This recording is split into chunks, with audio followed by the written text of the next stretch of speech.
Hello, South Rock. It's good to be with you again. The last couple days we've been reading in Acts. We've read about Cornelius, who has seen an angel and sent for Simon Peter. We read about Peter, who had a vision and so therefore has now left to go to see Cornelius. And in our text today, he gets to Cornelius and Cornelius falls down on his face in reverence. And after that, in verse 26, Peter says, "Get up, because I'm a man just like you." You know, sometimes I can kind of relate because as a minister, sometimes people will hold us up on a pedestal. And we, all the staff at South Rock and every other minister at a church that you know, like we're just like you. You know, we are human. And so there's a lot of things that we love that you love. And so I think this is a good reminder that, you know, we take our job very seriously and want to present the word of God as best we can, but we're not on some other level. And so maybe that's a good reminder for you. But I also love, as we keep reading this, in verse number 34, after Peter has heard from Cornelius, he says these words, "I now realize how true it is that God does not show favoritism, but he accepts men from every nation who fear him and do what is right."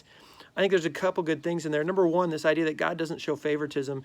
Man, that's a great reminder of how God really does care for everyone, that they're a child of him. It's also a good reminder that heaven's not just going to look like South Rock or even Derby. Like there are going to be people from every nation who are giving him praise because of what he has done for them, that they have received this gift. And so I think that's a great reminder that the diversity of the church. I also think it's a good reminder that we are not supposed to show favoritism. In fact, James actually talks about that in his book, I think chapter 2. But this idea of favoritism, sometimes we treat people differently based on the amount of money that they make, or the clothes that they wear, the cars they drive, or what they can do for us, or even how they look or how they smell. And God says, you know what? That's not what we're supposed to do. We're supposed to treat every single person as a child of God. And it doesn't mean that you're not going to have best friends or maybe even people that you click with a little bit more, but it does mean that we're not supposed to treat people poorly. We're supposed to show everyone with respect.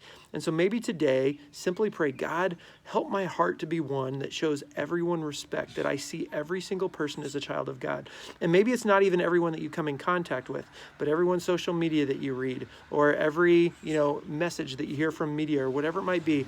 May you pray for each person knowing that they are a child of God.